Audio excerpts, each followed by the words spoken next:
السلام علیکم ورحمۃ اللہ وبرکاتہ.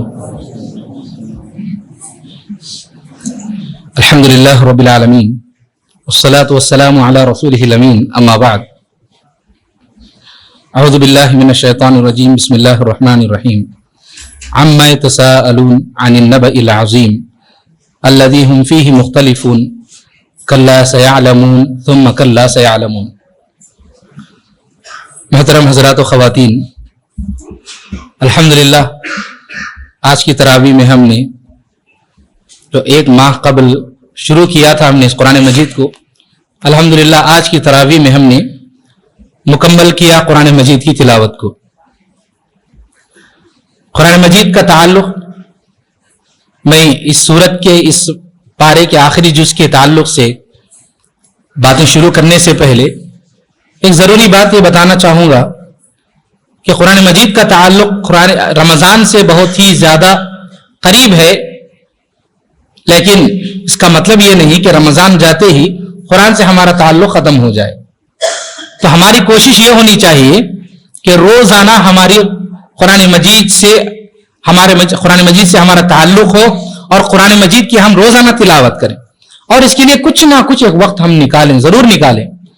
10 منٹ، 15 منٹ، آدھا گھنٹہ، کچھ بھی، جتنا بھی ہو سکے، کیونکہ قرآن مجید ہی کے ذریعے ہماری زندگی میں برکت ہے. قرآن مجید ہی کے ذریعے ہماری زندگیوں میں اللہ کی رحمت نازل ہوگی، اور قرآن مجید کے ذریعے بہت سارے بیماریوں کی دوا اس کے اندر موجود ہے، اور اس میں ان کو شفا ملے گی. تو غرض یہ کہ قرآن مجید سے اپنا تعلق مضبوط کریں اور اس تعلق کو جوڑ کر رکھیں. اور یہ بات ہم یاد رکھیں کہ چاہے زندگی میں کیسا بھی موڑ آئے، کیسی بھی سچویشن آئے، اس میں قرآن مجید ہمیں ہدایت دے گا. قرآن مجید کی جانب سے ہمیں ہدایت ملے گی. اللہ رب العالمین نے بتایا کہ یہ کتاب ہدایت والی کتاب ہے. اللہ رب العالمین اس کتاب کے اندر ہدایت کو رکھا ہے. چنانچہ اگر ہم کسی بھی مسئلے کا حل نکالنا چاہتے ہیں، اپنے دینی مسائل ہوں یا زندگی کے پرسنل مسائل ہوں، بیماریاں ہوں، پریشانیاں ہوں، رزق کے مسائل ہوں، اس کتاب کے اندر اللہ رب العالمین نے ساری باتوں کا حل رکھا ہے. یہ کتاب ہدایت کی کتاب ہے. چنانچہ اس کتاب سے ہم اپنا تعلق جوڑ کر رکھیں، خود بھی تلاوت کریں، اپنے بچوں کو بھی تلاوت کروائیں، اپنے بچوں کو قرآن مجید سے جوڑ کر رکھیں، پڑھائیں اپنے بچوں کو، اور جتنا ہو سکے قرآن مجید حفظ کریں اور حفظ کروائیں. آپ کو جتنا یاد ہو سکتا ہے اب یاد کیجئے، اور اپنے بچوں کو پیچھے لگوائیے کہ وہ قرآن مجید کو کثرت سے یاد کریں. اللہ کے نبی صلی اللہ علیہ وسلم نے فرمایا، اقرأوا القرآن، قرآن مجید کی تلاوت کرو، فإنه يأتي يوم القيامة شفيعا لأصحابه، کیونکہ یہ قرآن قیامت کے دن جو لوگ بھی تلاوت کریں گے ان کے لیے سفارشی بن کر آئے گا، سفارش کرے گا ان لوگوں کے لیے اللہ رب العالمین کے نزدیک قرآن مجید انٹرسیشن بن کے آئے گا، ہمارے لیے اللہ کے نزدیک سفارش کرے گا جہنم سے بچنے کے لیے اور جنت میں داخل ہونے کے لیے. کتنی بڑی اس کی فضیلت ہے. اور ایک بات بھی یہ بتائی اللہ کے نبی صلی اللہ علیہ وسلم نے، جو لوگ قرآن مجید کو یاد کرتے ہیں، فرمایا نبی صلی اللہ علیہ وسلم نے، کہا جائے گا قیامت کے دن جو بندے قرآن کو یاد کرتے ہیں، اقرأ ورتقی، تلاوت کرو اور جنت کی سیڑھیاں چڑھتے جاؤ. فإن منزلك عند آخر آیہ ورتل كما كنت ترتل في الدنيا، اور تلاوت کرتے جاؤ جیسے آپ دنیا میں تلاوت کرتے تھے. فإن منزلك عند آخر آیہ، اور جہاں پر آپ کی آخری آیت ہوگی، جتنی آیتیں آپ پڑھیں گے ہر آیت پر ایک سٹیپ آپ اوپر جاتے جائیں گے، اور آپ کی آخری سیڑھی وہ ہوگی جہاں آپ کی آخری آیت آپ کو یاد ہوگی. کہا جائے گا کہ پڑھتے جاؤ قرآن مجید کو اور ہر ایک آیت پر جنت کی ایک سیڑھی چڑھتے جاؤ. کتنی بڑی فضیلت ہے. یہ فضیلت جب ہم کو اچھی طرح معلوم ہے تو ہم کیوں قرآن مجید کو یاد کیے بغیر رہیں؟ قرآن مجید کو کثرت سے یاد کریں. اللہ رب العالمین نے اس کی بڑی فضیلت اس کے اندر رکھی ہے. اللہ رب العالمین قرآن مجید میں فرماتا ہے، وَنُنَزِّلُ مِنَ الْقُرْآنِ مَا هُوَ شِفَاءٌ وَرَحْمَةٌ لِّلْمُؤْمِنِينَ، کہ اللہ رب العالمین نے اس قرآن میں مومنین کے لیے شفا بھی رکھا ہے اور رحمت بھی رکھا ہے. یہ شفا ہمارے جسم کے لیے بھی ہے، ہماری روح کے لیے بھی ہے، اور یہ رحمت اللہ کی جانب سے جو نازل ہوتی ہے یہ دنیا اور آخرت کی کامیابی کے لیے ہے. چنانچہ قرآن کو ہم نے رمضان میں سنا، رمضان میں پڑھا، اس حد تک نہ رکھیں، بلکہ اس سے اپنا تعلق قرآن جیسے ہم نے سنا پڑھا رمضان میں، اس کے بعد سے اپنا تعلق مسلسل جاری رکھیں، اور یہ ہمارا تسلسل ہماری موت تک جاری رہنا چاہیے، یہ ہماری کوشش ہونی چاہیے۔ اللہ رب العالمین نے آج ہم نے جو تلاوت کی ان صورتوں میں بیان فرمایا، یہ جو آج ہم نے تلاوت آپ نے سنی اور ہم نے پڑھی، ان صورتوں میں اللہ رب العالمین نے خصوصیت کے ساتھ دو موضوعات کا تذکرہ فرمایا۔ ایک موضوع اللہ رب العالمین نے بتایا کہ آپ لوگ اللہ رب العالمین کی عبادت کیجیے، اور دوسرا موضوع اللہ رب العالمین نے بتایا کہ یوم آخرت پر ایمان لائیے۔ مشرکین مکہ ان لوگوں کو تین باتوں کی تعلیم دی جا رہی تھی۔ ایک اللہ کی عبادت کریں، وہ لوگ اللہ رب العالمین کو مانتے تھے کہ اللہ رب العالمین نے ساری کائنات کو پیدا کیا، لیکن اللہ کی عبادت نہیں کرتے تھے۔ اور ان لوگوں کو بتایا گیا کہ محمد صلی اللہ علیہ وسلم کو اپنا نبی مانیں، وہ لوگ محمد صلی اللہ علیہ وسلم کو سچا مانتے تھے، امین مانتے تھے، سب کچھ مانتے تھے، لیکن ایمان نہیں لاتے تھے، نبی ماننے کے لیے تیار نہیں تھے۔ اور تیسری چیز جو بتائی گئی یوم آخرت پر ایمان لائیں، تو سب سے مشکل جو چیز تھی ان لوگوں کو سمجھانا وہ آخرت پر ایمان لانا۔ وہ اللہ پر ایمان تو لاتے تھے کہ اللہ رب العالمین ساری کائنات کو پیدا کیا، عبادت نہیں کرتے تھے، محمد صلی اللہ علیہ وسلم کو بھی اچھا آدمی مانتے تھے، لیکن ایمان نہیں لاتے تھے، لیکن آخرت کا کلی طور پر انکار کرتے تھے۔ تو اللہ رب العالمین نے بار بار قرآن مجید میں بتایا کہ جب آپ اللہ رب العالمین کو اپنا رب تسلیم کر رہے ہیں تو اسی اللہ رب العالمین نے ان ساری کائنات کو پیدا کیا ہے۔ اگر اللہ رب العالمین نے ساری کائنات کو پیدا کیا ہے تو وہ اللہ رب العالمین آپ کو مار کر کے دوبارہ زندہ کر کے قیامت قائم کرے گا، یہ اللہ کے لیے کیا مشکل ہے؟ تو اللہ رب العالمین نے یہاں پر بتایا کہ آپ لوگ اللہ رب العالمین پر ایمان لائیں، اور ساتھ ہی ساتھ اللہ رب العالمین نے انسان پر جو نعمتیں دی ہیں ان نعمتوں کا تذکرہ فرمایا کہ دیکھو یہ ساری نعمتیں، اور یہ ساری نعمتیں ختم ہو جائیں گی، اللہ نے جیسے پیدا کیا ختم کرے گا اور پھر قیامت قائم کرے گا، یہ اللہ کے لیے کچھ بھی مشکل نہیں ہے۔ اللہ رب العالمین نے ان صورتوں کے اندر ان موضوعات کا تذکرہ فرمایا۔ دیکھیے پہلی آیت یہ ہے عما یتساءلون، جب ان لوگوں سے قیامت کے بارے میں بتایا گیا کہ قیامت کا دن آنے والا ہے تو یہ لوگ جا کر کے گھروں کے پاس گلیوں کوچوں میں ایک دوسرے سے جو ہے بہت سارے ڈسکشن کرتے تھے کہ یہ کیا بات ہے کہ قیامت کے دن کیسے آئے گا۔ تو اللہ نے بتایا الذی عن النبأ العظیم، بڑی خبر کے بارے میں یہ لوگ آپس میں بس بات چیت کر رہے ہیں، ایک دوسرے سے ایسے ہی ڈسکس کر رہے ہیں۔ الذی ہم فیہ مختلفون، اختلاف کر رہے ہیں اس بارے میں، قیامت کے دن کے بارے میں۔ تو اللہ رب العالمین نے بتایا کلا سیعلمون، ہرگز نہیں، وہ قریب جان جائیں گے، جب قیامت کے دن آئے گا تو پتہ چل جائے گا۔ ثم کلا سیعلمون، پھر ہرگز نہیں وہ لوگ قریب جان جائیں گے، اللہ رب العالمین نے بتایا۔ تو غرض یہ کہ قیامت کے دن پر ایمان مضبوط ہمارا ہونا چاہیے۔ اور جو قیامت کے دن پر ایمان کا مطلب کیا ہے؟ جنت پر ہمارا ایمان ہونا، جہنم پر ہمارا ایمان ہونا۔ اللہ رب العالمین نے جنت کا جہنم کا بھی تذکرہ فرمایا ان صورتوں میں، اور یہ بتایا کہ اگر آپ کو جنت پانا ہے تو پھر اور جہنم سے بچنا ہے تو پھر کیا کرنا ہے آپ کو۔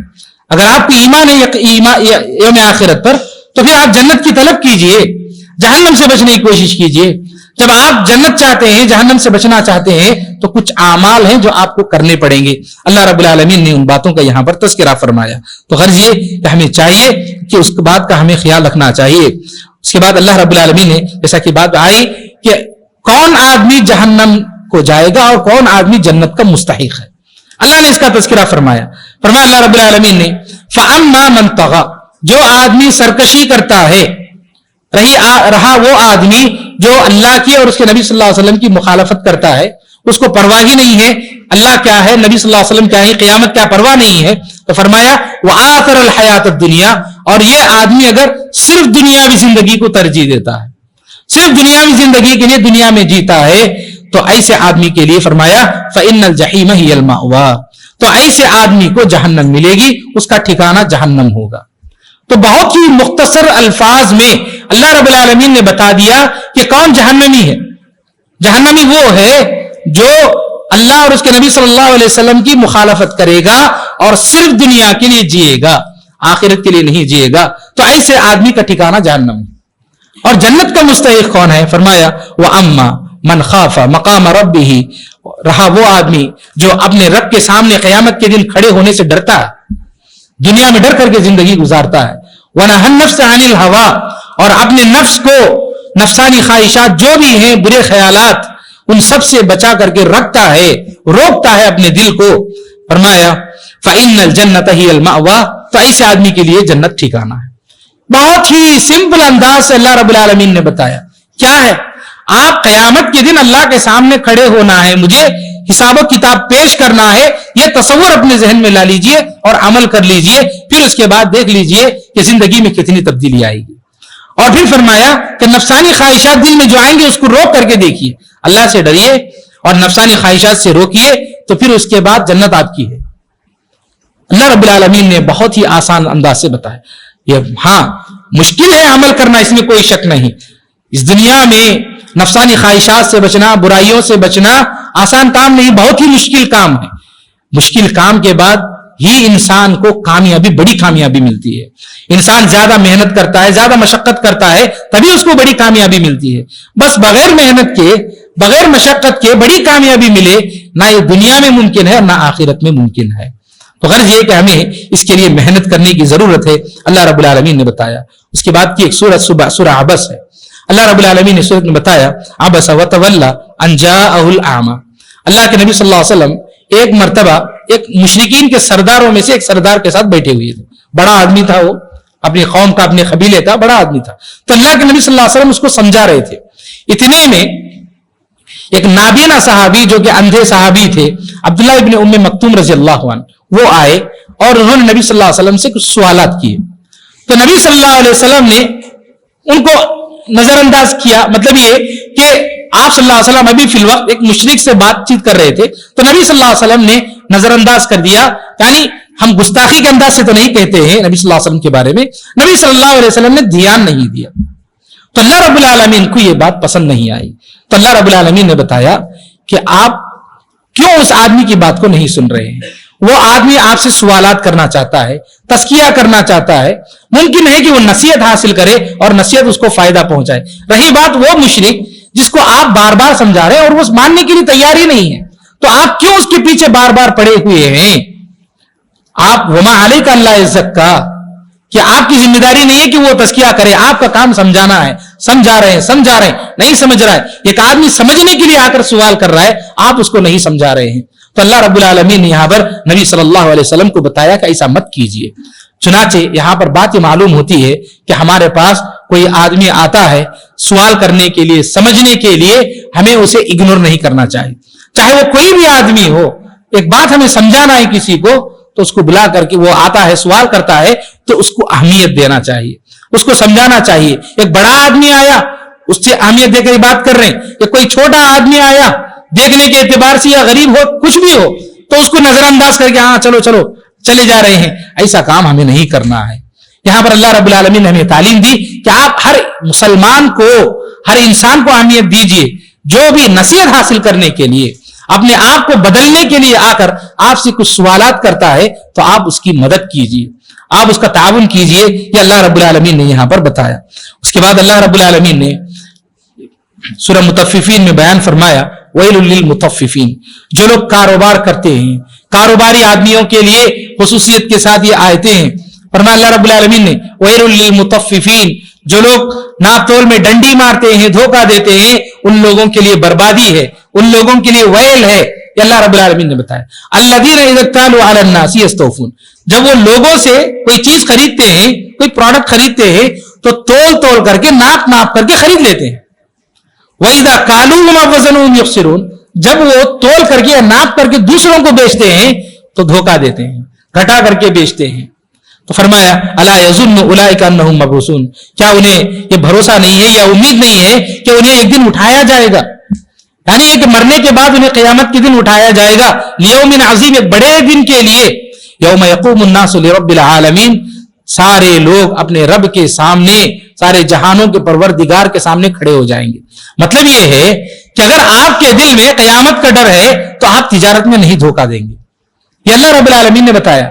اگر آپ تجارت میں دھوکہ دیتے ہیں تو اس کا مطلب یہ کہ آپ کے دل میں آخرت کا ڈر نہیں ہے. آپ کے دل میں قیامت کے دن اللہ کے سامنے کھڑے ہونے کا جو ڈر ہونا چاہیے وہ ڈر نہیں ہے. اس کی کمزوری کی وجہ سے آپ تجارت میں دھوکہ دے رہے ہیں. تو تجارت میں ڈنڈی نہیں مارنا چاہیے. انسان انصاف کے ساتھ تجارت کرے, انصاف کے ساتھ معاملہ کرے. کہ اللہ رب العالمین نے یہاں پر تعلیم دی. انسان بہت ہی آسانی سے لے لیتا ہے تجارت میں. کیا تھوڑا سا ہی تو دھوکہ دیتے ہیں، لیکن یہ تھوڑا سا دھوکہ کتنی بڑی بات اللہ رب العالمین نے بتائی کہ آپ جو دھوکہ دیتے ہیں اس کا مطلب یہ کہ آپ کے دل میں اللہ کا ڈر اور قیامت کا ڈر نہیں ہے، اپنے رب کے سامنے کھڑے ہونے کا آپ کو ڈر نہیں ہے۔ تو غرض یہ کہ زندگی میں کوئی بھی معاملہ کریں، تجارت ہو یا تجارت کے ساتھ کوئی بھی معاملہ کرتے ہیں تو کسی کو دھوکہ نہ دیں، ڈنڈی نہ ماریں، نقصان نہ کریں کسی کا۔ کہ اللہ رب العالمین ہمیں تعلیم دیتا ہے دنیا کی حقیر سی چیز کے لیے اپنی آخرت کو برباد نہ کریں۔ یہ دنیا ہم کتنی بھی محنت کریں اور نہ کریں، جو ہماری قسمت میں لکھا ہوا ہے، اللہ نے جو رزق ہمارے مقدر میں لکھا ہے وہ مل کر رہے گا، اور جو نہیں ہے وہ نہیں ملے گا۔ انسان چاہے کتنا دھوکہ دے لے اس کو نہیں ملے گی وہ چیز، اگر مل بھی جائے اس کی زندگی میں کوئی چیز حرام کمائی سے کچھ آ بھی جائے تو برکت نہیں ہوگی، سکون نہیں ہوگا اس کی زندگی میں۔ چنانچہ یہ حقیر دنیا کے لیے، حقیر سی دنیا کے لیے اپنی آخرت کو برباد نہیں کرنا ہے۔ انسان انصاف کے ساتھ کمائے، اچھا کمائے، اللہ رب العالمین اس سے نہیں منع کرتا ہے، کمائے اچھا کمائے لیکن انصاف کے ساتھ حلال کمائی کمائے۔ یہ اللہ رب العالمین ہمیں قرآن مجید میں بار بار تعلیم دیتا ہے، اس کا ہمیں خیال رکھنا چاہیے۔ اس کے بعد ہے سورۃ البروج، مشہور واقعہ ہے، بار بار سنتے ہیں لیکن بار بار سننا بھی چاہیے۔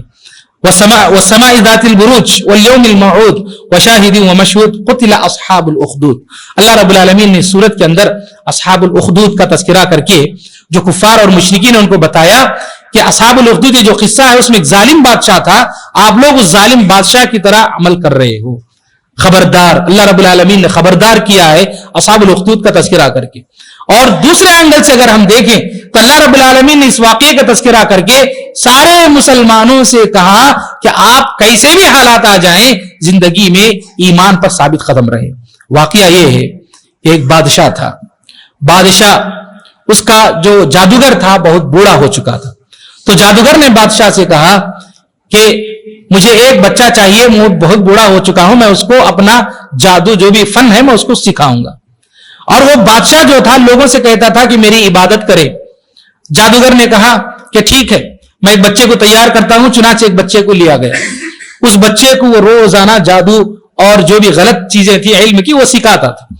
بچہ جب گھر جاتا، گھر سے جادوگر کے پاس جاتا اور جادوگر سے گھر آتا تو راستے میں ایک راہب تھا۔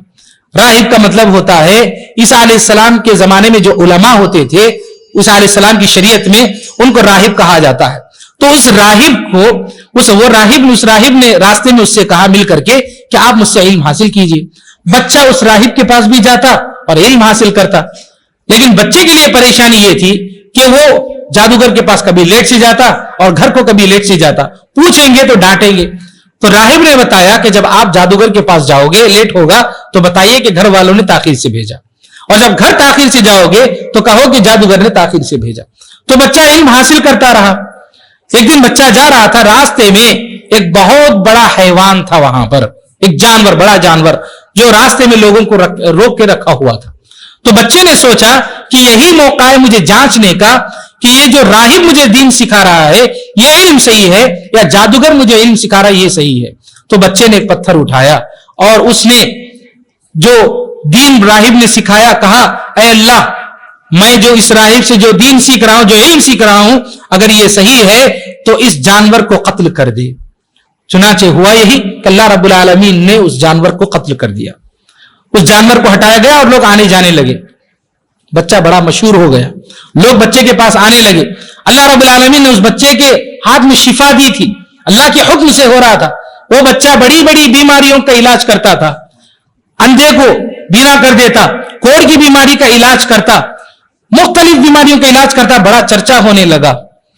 تو وہ جو ظالم بادشاہ تھا اس کے دربار میں ایک وزیر تھا، ایک منسٹر تھا جو نابینا ہو گیا تھا۔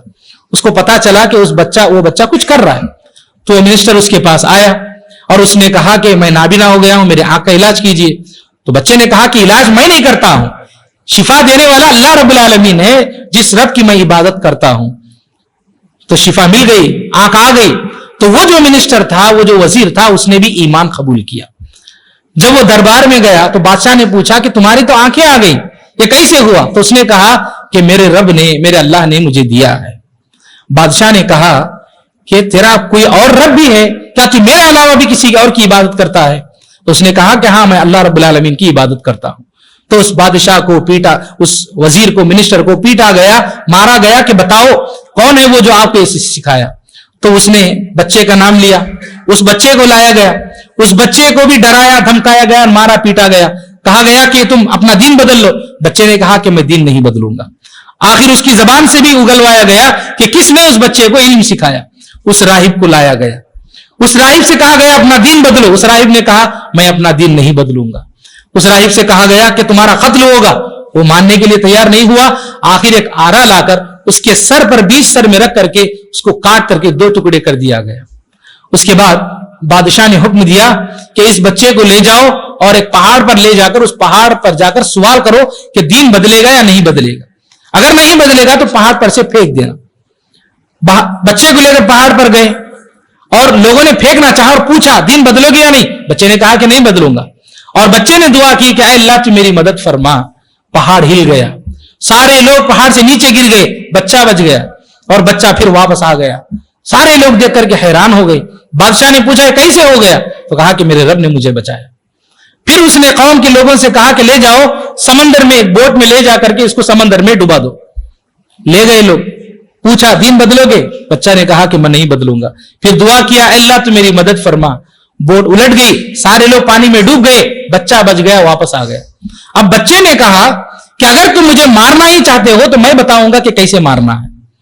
بادشاہ نے کہا کہ بتاؤ. تو بچے نے کہا کہ آپ ایک بڑے میدان میں سارے لوگوں کو جمع کرو, سارے لوگوں کو جمع کرو اور مجھے پھانسی پر لٹکاؤ. لٹکا کر کے ایک تیر لینا اور یہ کہنا میں اس رب کے, اس بچے کے رب کے نام سے تیر چلاتا ہوں, تیر مارتا ہوں. یہ کہہ کر تم تیر چلانا, اس کے بعد میری موت ہوئی. بادشاہ نے ایسے ہی کیا. ایک بڑے میدان میں سارے لوگوں کو جمع کیا اور بچے کو جو سولی پر لٹکایا گیا اور بادشاہ نے تیر لے کر کے مارتے ہوئے کہا کہ میں اس بچے کے رب کے نام سے مارتا ہوں. بچہ اپنی کنپٹی پر ہاتھ رکھا, اسے یہاں پر تیر لگا, کنپٹی جو ہوتی ہے اس پر ہاتھ رکھا اور بچے کی موت ہو گئی. جتنے بھی لوگ وہاں پر اس میدان میں تھے اس کو دیکھ کر حیران ہو گئے اور سب نے کہا ہم اس بچے کے رب پر ایمان لاتے ہیں. بادشاہ نے کہا کہ راستوں میں بڑی بڑی خندقیں کھودنا آگ کی اور کہا کہ جو بھی یہ کہے کہ وہ میرے علاوہ کسی اور کی عبادت کرتا ہے اس آگ میں پھینک دینا.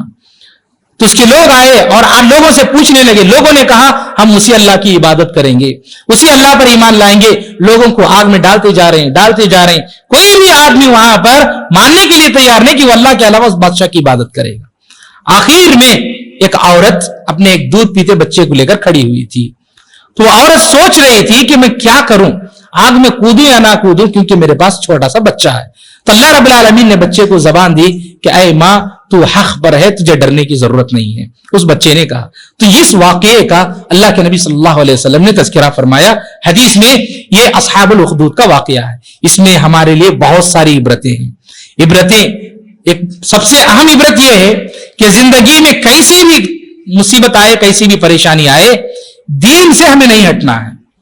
فتنے ہزاروں ہیں آج ہمارے سامنے, ہمارے اوپر, خاص کر نوجوانوں کے لیے ہزاروں فتنے ہیں دین سے ہٹانے کے لیے, دین سے گمراہ کرنے کے لیے.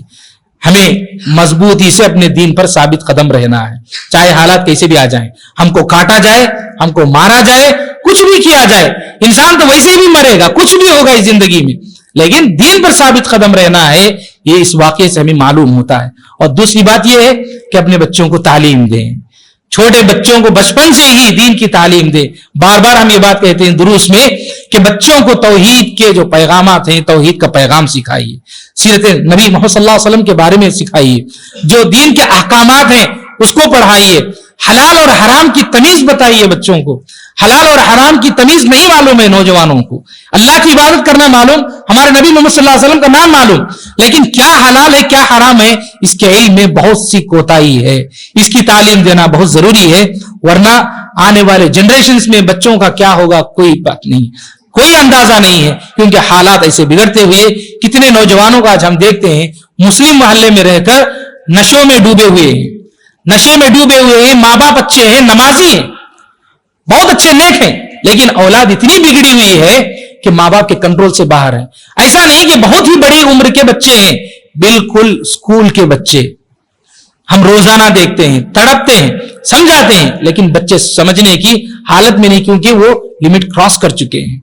وہ حالت نہ آئے اس سے پہلے ہی ہمیں بچپن سے ہی تعلیم دینے کی ضرورت ہے. تو غرض یہ کہ اس بات کا ہمیں خیال رکھنے کی ضرورت ہے. اور اس کے علاوہ اللہ رب العالمین نے یہاں پر ان صورتوں میں ایک صورت میں بیان فرمایا فَأَمَّا الْإِنسَانُ إِذَا مَا ابْتَلَاهُ رَبُّهُ فَأَكْرَمَهُ وَنَعَمَهُ فَيَقُولُ رَبِّي أَكْرَمَنِ. انسان کیا کرتا ہے؟ اللہ نے فرمایا کہ جب اللہ رب العالمین انسان کو عزت دیتا ہے, نعمتیں دیتا ہے, تو کہتا ہے فَيَقُولُ رَبِّي أَكْرَمَنِ, میرے رب نے مجھے عزت دی, عزت سے جو ہے نوازا.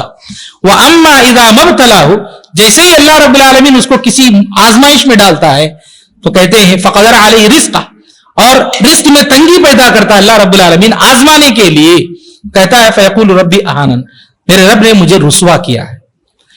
تو اللہ رب العالمین نے بتایا کہ آپ کو اچھائی ملے, نیکی نعمت ملے, یا آپ کو آزمائش آئے, رزق میں بھی آزمائش آئے, آپ ہر حالت میں اللہ سے جڑیے, اللہ کی طرف آپ رجوع کیجئے. اللہ رب العالمین نے بتایا نعمت ملی تو اللہ رب العالمین کا شکر ادا کر رہے ہیں, اور جیسے ہی تکلیف آئے فوراً کہہ رہے ہیں کہ نہیں, اللہ رب العالمین نے مجھے رسوا کر دیا ہے سب کے سامنے, مجھے رزق نہیں مل رہا, محنت کر رہا ہوں کچھ نہیں مل رہا ہے. نہیں, انسان کو ایک لقمہ بھی ملتا ہے اس پر اس کو اللہ رب العالمین کا شکر ادا کرنا چاہیے. بہت سارے ایسے علاقے بھی موجود ہیں جن لوگوں کے پاس 2 وقت کا کھانا موجود نہیں ہے, ایک وقت کے کھانے کے لیے تڑپتے ہیں. ذرا اندازہ لگائیے اللہ رب العالمین نے کتنا خوشحال ہم کو رکھا ہے. آپ انبیاء, شہداء, صدیقین, صالحین کی آپ زندگیوں کو پڑھیے, صحابہ کرام کی زندگیوں کو پڑھیے, ان کی زندگیوں میں کیسی کیسی پریشانیاں تھیں, بہت سارے واقعات ہیں. تو غرض یہ کہ ہر نعمت پر اللہ کا شکر ادا کریں. اللہ نے فرمایا وَإِن تَعُدُّوا نِعْمَةَ اللَّهِ لَا تُحْصُوهَا, آپ اللہ کی نعمتوں کو گننے کی کوشش کریں گے تو گن ہی نہیں پاؤ گے, اتنی زیادہ نعمتیں ہماری زندگی میں ہیں. تو غرض یہ کہ خوشی میں بھی اور غم میں بھی اللہ رب العالمین کی طرف رجوع کرنا ہے. اللہ رب العالمین نے ہمیں یہ تعلیم دی ہے. اور اللہ رب العالمین نے اس پارے میں جو سورت ہم لوگوں نے سنی اقرأ بسم ربک الذی خلق, یہ قرآن مجید کی سب سے پہلی آیتیں ہیں. نبی صلی اللہ علیہ وسلم پر اتاری گئی سب سے پہلی وحی ہے. اور سب سے پہلی وحی کیا ہے؟ اقرأ, پڑھیے. یہ پڑھیے کیا ہے؟ تعلیم حاصل کرو, علم حاصل کرو. علم کی تعلیم یہاں پر دی گئی. عبادت سے پہلے علم ضروری ہے. جو انسان علم حاصل کیے بغیر عبادت کرتا ہے وہ گمراہ ہو جاتا ہے, کیونکہ شیطان کے لیے بہت آسان ہے کسی بھی بغیر علم والے آدمی کو گمراہ کرنا. اسی لیے بدعتیں اتنی زیادہ ہیں. جو لوگ بدعتیں کیوں کرتے ہیں؟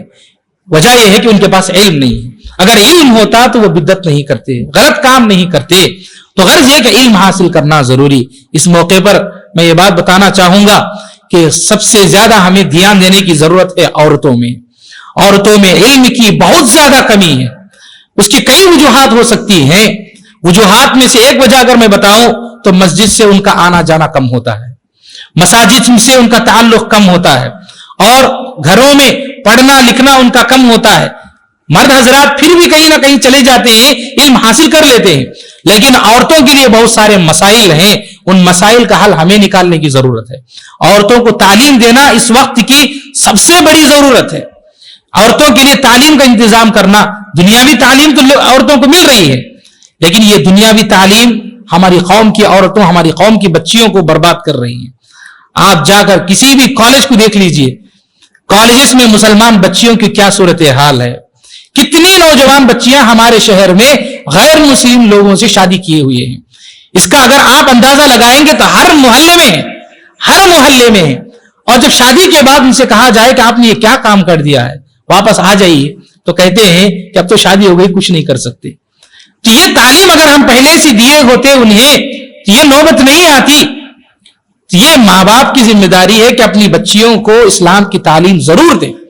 آپ دنیا کی تعلیم دیں یا نہ دیں, ہم یہ نہیں کہتے کہ نہ دیں, لیکن دین کی تعلیم ضرور دیں.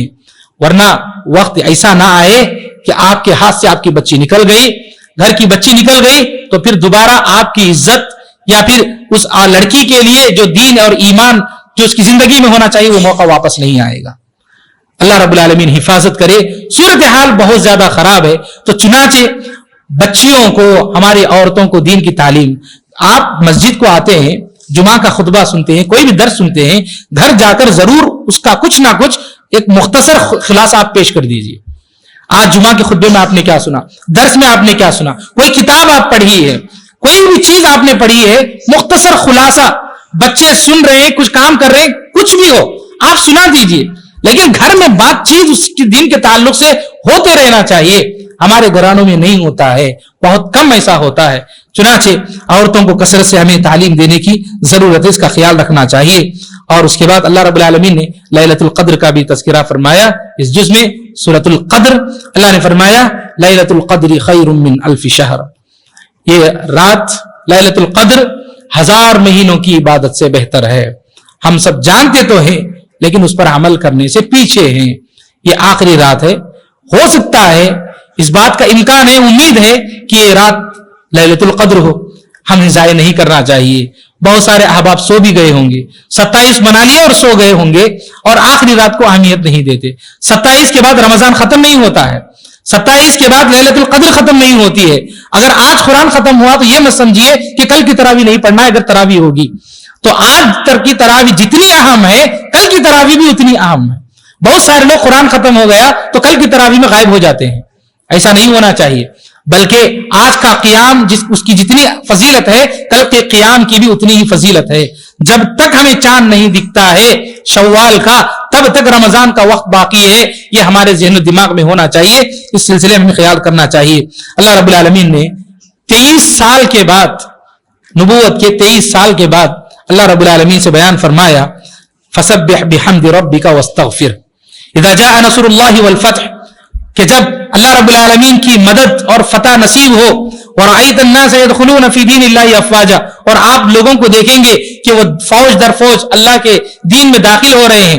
اللہ نے فرمایا فَسَبِّحْ بِحَمْدِ رَبِّكَ وَاسْتَغْفِرْ, آپ اپنے رب کی حمد و ثنا بیان کیجئے, تسبیح بیان کیجئے اور استغفار طلب کیجئے. کیا مطلب ہے اس کا؟ مطلب یہ ہے کہ عبادت کرنے کے بعد بھی استغفار طلب کرنا ہے. ہمارے ذہنوں میں یہ بات ہے کہ کوئی گناہ کرے تو مغفرت طلب کرنا, گناہ کریں گے تبھی چل کر اللہ سے معافی مانگنا, یہ نہیں ہے. اللہ رب العالمین کہتا ہے آپ عبادت کے کرنے کے بعد بھی مسلسل استغفار طلب کیجئے. اگر آپ نے نماز پڑھی, آپ نے روزہ رکھا, آپ نے زکوٰۃ دی, آپ نے قرآن کی تلاوت کی, اس کے بعد اللہ رب العالمین سے استغفار طلب کیجئے. استغفار کا تعلق صرف گناہ کے کرنے کے بعد سے نہیں ہے, استغفار کا تعلق دین پر عمل کرنے کے, اعمال کرنے کے بعد بھی ہے. اللہ نے یہی بتایا, اپنے رب کی حمد و ثنا, اپنے رب کی تسبیح بیان کرنے کے بعد آپ اپنے رب سے معافی مانگیے, استغفار طلب کیجئے. انہ کان توابا, یقیناً وہ بڑا بخشنے والا ہے, توبہ قبول کرنے والا ہے. یہ اللہ رب العالمین نے بتایا. اس کے بعد قل اللہ احد, یہ سورت ہے. یہ سورت بڑی پیاری سورت ہے. یہ سورت, اس سورت میں اللہ رب العالمین نے اپنا مختصر سا انٹروڈکشن پیش کیا اور یہ جامع ہے. جامع یہ ہے کہ اللہ رب العالمین کا تعارف اللہ نے بتایا, قل هو اللہ احد, کہیے کہ وہ اللہ ایک ہے. اللہ الصمد, اللہ بے نیاز ہے, اللہ کو کسی کی ضرورت نہیں ہے, اللہ کسی کا محتاج نہیں ہے. لم یلد ولم یولد, نہ اللہ رب العالمین نے کسی کو پیدا کیا ہے, نہ ہی اللہ رب العالمین کسی سے پیدا ہوا ہے. ولم یکن لہ کفوا احد, اور اللہ رب العالمین کے برابر کا کوئی نہیں ہے. یہ مختصر سے تعارف ہے اللہ رب العالمین کا. اگر آپ دیکھیں تو پورے قرآن مجید میں اللہ رب العالمین نے اپنا جو تعارف پیش کیا وہ اس ایک سورت میں مختصر کلمات میں ہے. بہت سارے گمراہ فرقے آئے, بہت سارے غلط مذاہب آئے جنہوں نے عیسیٰ علیہ السلام کو اللہ کا بیٹا کہا, اللہ رب العالمین کے برابر کا کسی کو قرار دیا. کیا کیا چیزیں ہیں اللہ رب العالمین نے اپنا تعارف پیش کیا. یہ ایک سورت آپ جب کبھی کسی بھی غیر مسلم سے ملیں, آپ اس کا ترجمہ کر کے پیش کیجیے, ترجمہ پیش کیجیے, اللہ رب العالمین کا تعارف کروائیے کہ اللہ کی ذات کیا ہے. اللہ کی ذات یہ ہے کہ وہ اکیلا ہے. اللہ رب العالمین کی ذات یہ ہے کہ وہ کسی کی ضرورت کا محتاج نہیں ہے. اللہ کی ذات یہ ہے کہ وہ کسی کو پیدا نہیں کرتا ہے, اس کی اولاد نہیں ہے. اللہ کی ذات یہ ہے کہ وہ کسی سے پیدا نہیں ہوا, اس کے کوئی ماں باپ نہیں. اور اللہ کی ذات یہ ہے کہ اس کے برابر کا کوئی نہیں, وہ اکیلا ہے. یہ تعارف ہمیں ضرور شرک کرنے والے لوگوں کے سامنے پیش کرنا ہے دین کی بات پیش کرتے ہوئے. آخری دو سورتیں ہیں قل اعوذ برب الفلق اور قل اعوذ برب الناس. یہ معوذتین اللہ کے نبی صلی اللہ علیہ وسلم کے زمانے میں یہ اس وقت نازل ہوئی جب نبی صلی اللہ علیہ وسلم پر جادو ہوا تھا, اور نبی صلی اللہ علیہ وسلم سے کہا گیا کہ آپ ان آیتوں کو پڑھیے اور پناہ مانگیے.